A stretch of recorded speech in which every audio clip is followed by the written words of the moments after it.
Hi, I'm Mark with Beacon Equipment Resources, and we appreciate you taking the time to let us talk to you for a couple minutes about intake filters on an automotive paint spray booth. With me is Sean Davis. Sean's our filter expert here at Beacon Equipment. And Sean, what does an intake filter do on a paint booth? What an intake filter does on a paint booth is it removes the contaminants from the intake air as it comes through the cabin. It keeps it from, getting dirty air into the cabin, basically. Okay. And what are the different types of intake filters? Because there's many different booth manufacturers. What are some of the different types of intake filters that are available? Well, you have a blanket type material. You would use this when your particular booth has a existing frame already. This is what you use the blanket type material for. You have a single frame or a ring panel type construction for booths that don't have existing frames. You have what we call a bifold type panel, and it's the same thing as a single. It's just for booths that don't have the existing type frame. Okay. And I noticed that they're made of different materials. What are some of the differences in the materials that are used in intake filters? Well, the blanket material has a regular scrim on the front, not necessarily tacky or sticky whatsoever. The actual fibers themselves where the air enters is a little sticky. Then you have a tacky type material. It's sometimes what we call a Series 55, or I think it's 55% tacky, and the regular side, just a regular soft scrim. And which side does the air come in through this filter? The air enters this side of the filter. It enters the white side, exits Yes. the green. Right.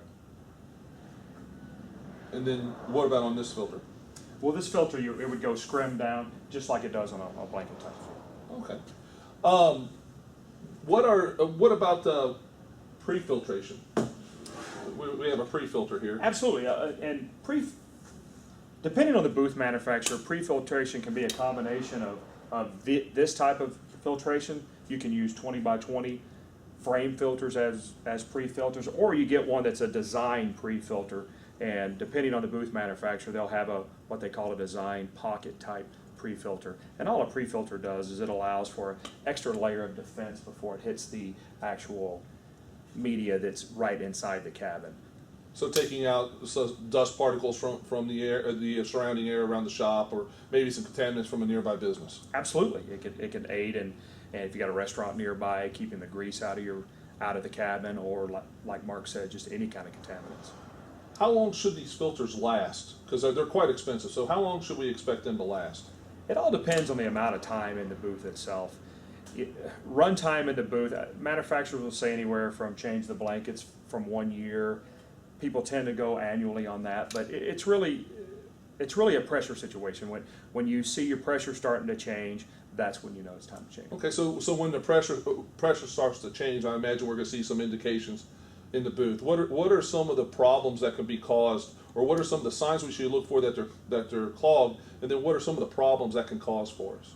Well, it starts with just simple pressure problems. As the filter starts to load, we'll get a change in the pressure, and then as they start to get dirtier or load more, you'll get a more aggressive problematic problem. Like if you have a heated booth, you're going to get some tripping some safeties with the gas train, and you don't want, as you restrict the airflow, you definitely don't want the pilot and the flame to be able to light if you have a clogged filter. So there's an airflow sensor in there that's a safety feature to keep the gas from coming on. So if there's no airflow across it, your heat is not going to work. Absolutely, absolutely. And those, you have high limit switches as well. And you do want to make sure that one of the best things you could do in preventive maintenance is to make sure that these filters get changed on a regular basis. Yes, absolutely. Okay. Well, Sean, thank you very much, and thank you for watching our video. If you have any more in-depth questions, or you need some more help regarding intake filters or any other equipment questions you might have for your collision shop, please feel free to contact us here at Beacon Equipment. You can call us by phone, you can email us, or you can contact us through Facebook. Thank you for your time. Like us.